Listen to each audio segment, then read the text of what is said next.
So helping old mate out with his AC. Now we put a dye through the system, and you know, looking around areas, and there's no obvious signs around here. We've gone all the way through the engine bay, and inside we can see, so they put the black light on it, there's a leak. And you look up the top there, so the evaporator has a leak in it. Now we're going to take the evaporator out. By the looks of it, we can take it out quite easily, but I just need to undo it from the engine bay first. Everything in here's been taken loose, so it looks like it's going to come out quite easy. And on the inside of the engine bay, we have a 10 and a 12mm that unbolts from there, and we can separate it, take it out and have a look, see if it's fixable or if we have to replace it. Alright, so next part, I've got the lines disconnected. Just chuck a bit of clean plastic over it for a couple of rubber bands just to stop any grot getting into those lines or any oxygen, while we pull this out and have a look at what that looks like when it's taken out. Okay, so that's it there. Now I've got custom wiring that I've had to try and work my way around here. It shows his, looks like it's about the just coming straight out. So it's a bit of a trick of one hand and trying to record at the same time, but it's all loose and ready to go. That's pretty bad inside there, but it'd be good to get it out and have a good look what's going on. But that's just a matter of getting that out now.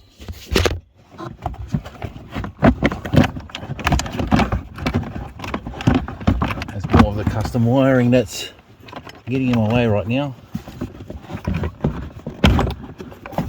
Okay, that's out.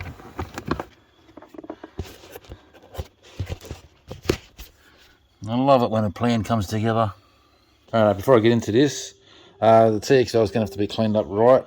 It looks like this might have been opened once before because it's missing the clip there, but we've got a few screws around here, clip on the side there, more screws over there, so should be able to separate that and get that evaporator out. Alright, easy as. Couple of screws, a couple of clips, comes apart, and there you have it there. So I'll put a black light on this and see if I can find an obvious reason, but look how blocked that is. Or the more reason why you should have a cabin filter. So just going over this here, it doesn't really look like it's leaking from the bottom, but what it looks like to me is that it's leaking from the TX valve, because that's where I'm seeing most of the UV dye.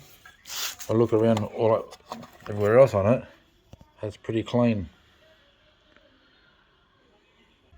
Yeah, it definitely looks like it's just leaked from here, come down to there, and then travelled across, and that's why I see all the green down here.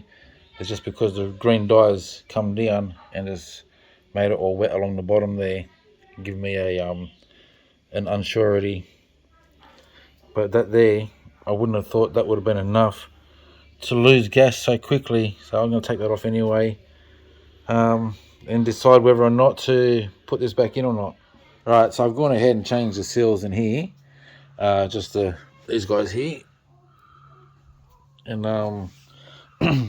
tried to clean it up the best we can. Old mate hit it with the broom trying to get that shit off first, but ended up washing it out with the tap, so that's why I tied all this off here so no water could get into there.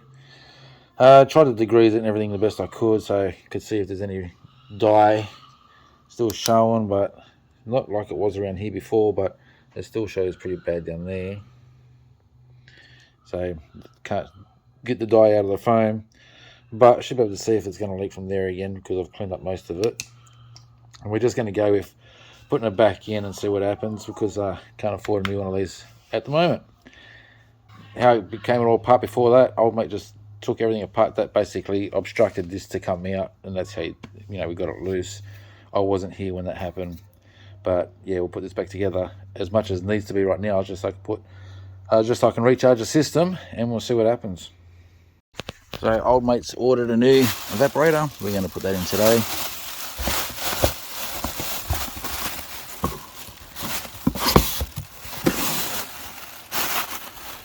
So we should be good to go. So we're doing this again, just 10 and 12mm there to undo, then we can disconnect this, and go on the inside and take all that out, but I'm going to go on the inside first to make sure everything's loose. So everything's still sitting loose in here from last time we were doing this, and obviously the regas we did before for the repair failed. So just got the one bolt here that I've got to remove, and it's sitting loose. So I'll undo that last because I can undo the front part first, get it separated, undo that, take it out. So you can see there, it's pretty easy to remove. It's just more fiddly, and if you've got added wiring, that doesn't help, but just probably have to move your wiring out of the way if you've got any. This is for added gauges and stuff in the 4B. But it's pretty easy to remove, unclip that. Yeah, I'm good to go. Just a little bit of plastic, clear plastic, clean plastic, to prevent any nasties getting into the lines. So with that 10mm bolt removed there, just got to push the plastic here in, take that out, and then she just slides out. Yeah, just that.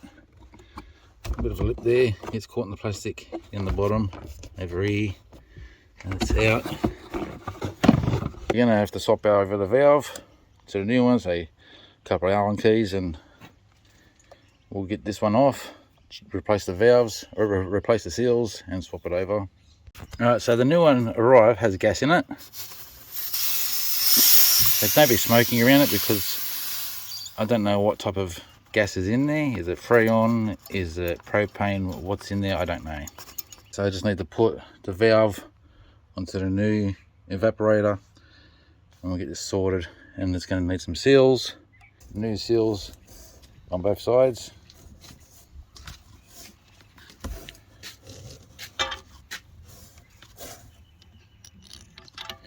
Let's just tighten that back down. Righto, so that's back together. I'm going to put it back in the car now and tie it up and chuck a vacuum on. Right, so while this is on vacuum, I just wanted to show you. So the one that old mate got is sold for his particular car, but there's a slight difference, and you can see that there. We've put the rubber around the firewall there to stop the vibration, because that would have been going knock, knock, knock, knock, knock. So what's the difference is, this part of the neck here is probably about that much longer. So, you know, this is the one that came out. Now I'll put water on that later to find out where the leak was, but this is that much shorter. So other than that, that's the same, and the connection is the same. It's just a shorter neck, and well, don't like it, but need to get the AC work, and we've got a few hot days coming up, and he doesn't really want to be mucking around sending this one back and buying another one. So we'll just see how we go. And for those who are interested, it's just the vacuum line what we've used there to make a rubber seal. We've just cut a slit nut and fed it around, so that just softens it up, prevents the knocking. Now where it hits is right where the 10mm bolt is. That's where the knocking was coming from, so it shouldn't really be causing any problems. I can't see it causing a problem. It just would have been nice if it was the right size, that's all. Plus I had to bend this just a tiny bit so it wouldn't knock against the firewall there as well, just here. So just on -25, been there for a while, and that's a gauge from HyChill. I just like that gauge better. It read exactly the same as the gauge that was on there, but I swapped them out because I like that one better. And that's the HyChill there that I'm using. Used this a few times now in my cars, so definitely good stuff. Air conditioning works great with this stuff. The air compressor doesn't work as hard, and it's colder than the 134A Freon. So if you do get this stuff, just keep in mind, give Walter a yell, because he'll guide you through what to do if you don't know what to do, or if you have any problems. I just like to mention that because every time I call Walter, he spends the time on the phone with me, and he's a really good bloke. So we'll try and put some gas into this thing. Okay, so vacuum's off, and it is now 1:36. So in about 10-15 minutes I come have a look, and if it's still exactly the same, then I know that there's a good seal on the vacuum and we can put some gas in. Righto, so 1:10. I'm going to put this gas in now. It's been a long enough wait.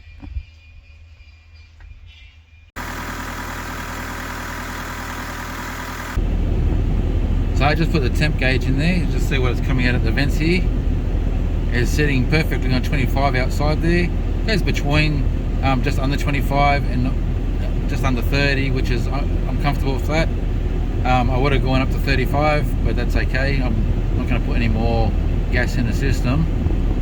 I just want to see it come down to about 9 degrees or below. And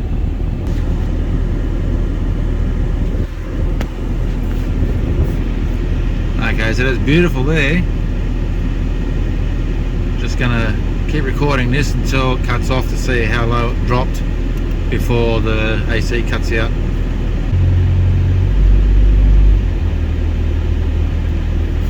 .4 before the compressor kicked out.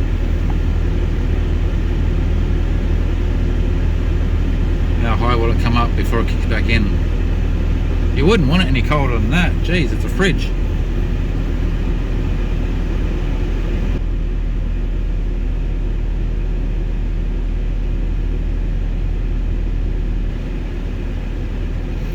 I didn't see what temperature that was before it started dropping down again. Being a diesel, it's hard to hear the compressor kicking in and out, so obviously it's kicked back in, the temperature's coming back down. So that's fantastic. I'll get old mate to sit in the car.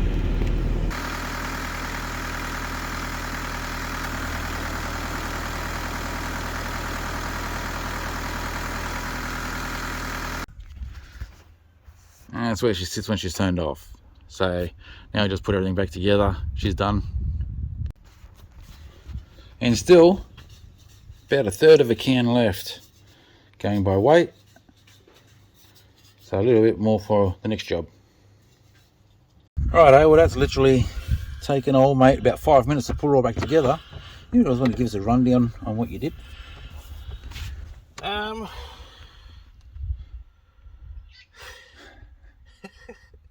Yeah. So basically, you got 1, 2, 3, 4 in the top, 1 on this side, and 2 in the very bottom. Screws we're talking about. Just make sure you got these Rubber clips. rubbers that hold the glove box in.